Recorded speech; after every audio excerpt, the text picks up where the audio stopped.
Sun Tzu a dit « Celui qui n'a pas d'objectif ne risque pas de les atteindre ». Bonjour à tous et bienvenue. Vous l'aurez compris, l'épisode d'aujourd'hui traitera donc des objectifs, et plus particulièrement d'une méthode simple et rapide qui est constituée de 5 critères pour formuler efficacement des objectifs dans n'importe quel contexte, que ce soit personnel ou professionnel.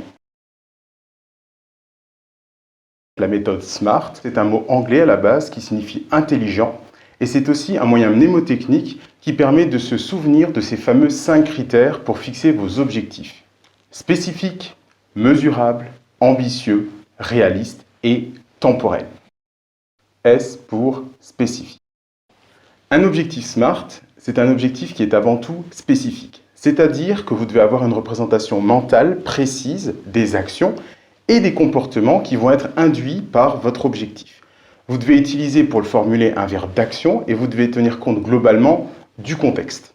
Par exemple, si je dis « je veux augmenter mon activité » ou « je veux faire du sport » ou « je veux perdre du poids ». 3 exemples pour satisfaire le premier critère spécifique, M pour mesurable.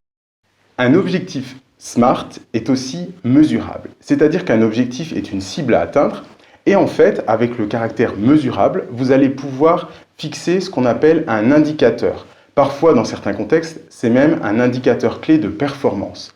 Donc, vous allez utiliser un indicateur. Si je reprends mes 3 exemples précédents, je veux augmenter mon activité. Par exemple, je veux augmenter mon chiffre d'affaires. L'indicateur sera donc le chiffre d'affaires. Et par exemple, c'est augmenter de 30%. Deuxième point, le sport. Je veux faire du sport, par exemple, 3 fois par semaine. Votre indicateur sera alors la fréquence.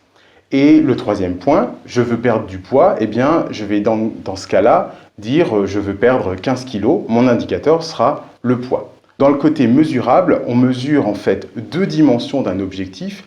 Le premier, c'est la progression, et donc une évolution positive dans le sens de votre objectif. Et la deuxième partie qu'on va mesurer, c'est en fait l'atteinte. C'est grâce à cet indicateur que vous allez savoir, entre autres, que vous avez atteint votre objectif. A pour ambitieux.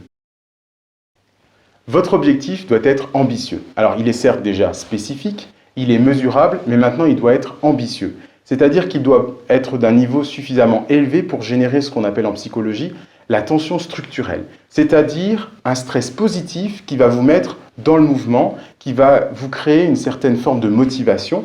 Et il doit être suffisamment ambitieux pour être attrayant, pour générer cette motivation, mais aussi pour représenter un défi et finalement constituer une certaine forme de fierté quand vous l'aurez atteint. R pour réaliste. Vous avez un objectif qui est spécifique, qui est mesurable, qui est ambitieux, mais il doit aussi rester réaliste. Et ça, c'est un peu le contre-pouvoir du côté ambitieux. Parce que votre objectif doit satisfaire aussi votre part un peu analytique, très objective, très factuelle. Si tout au fond de vous, vous savez que cet objectif n'est pas réalisable, n'est pas atteignable, eh bien, il y a peu de chances que vous arriviez à le mener à terme.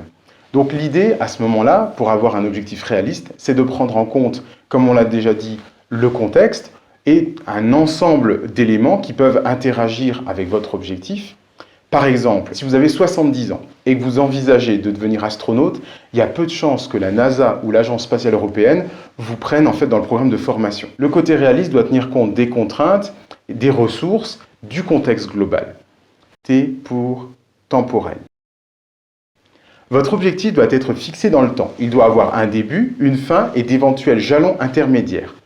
L'idée, c'est encore une fois de se donner une dimension de mesure en pouvant mesurer la progression de votre objectif dans le temps, mais aussi l'atteinte. Ce critère temporel, il impacte directement le volet ambitieux et le volet réaliste. Si vous avez un objectif qui est trop dilué dans le temps, il ne sera plus ambitieux. Par contre, s'il est trop court dans le temps, il ne sera plus réaliste. Par exemple, je veux augmenter mon chiffre d'affaires de 20% sur 1 an. Ou encore, je veux perdre 15 kilos d'ici 3 mois. Avant de passer à la pratique, je vais vous rappeler ce que je vous ai expliqué aujourd'hui. Je vous ai parlé de la méthode SMART. C'est une méthode qui permet de fixer des objectifs rapidement à l'aide de 5 critères dans n'importe quel contexte, que ce soit professionnel ou personnel. Ces 5 critères sont spécifiques, mesurables, ambitieux, réalistes et temporels. Et maintenant, il est temps de passer à l'action avec le premier petit pas. Comme il a été prouvé scientifiquement que l'on mémorise mieux lorsque l'on pratique, je vous propose 2 exercices simples et rapides pour mettre en application ce que je vous ai expliqué aujourd'hui sur la méthode SMART. Premier exercice, vous prenez un objectif que vous avez atteint et un objectif que vous n'avez pas atteint et vous les comparez sur base des critères SMART. Vous obtiendrez des similitudes et des différences et probablement les premières clés, les premières réponses de la différence entre celui que vous avez atteint et celui que vous n'avez pas atteint.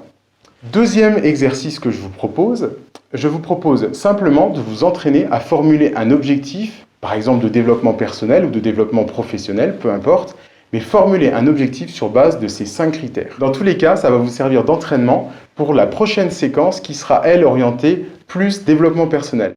C'est la fin de cet épisode. Je vous remercie de m'avoir suivi.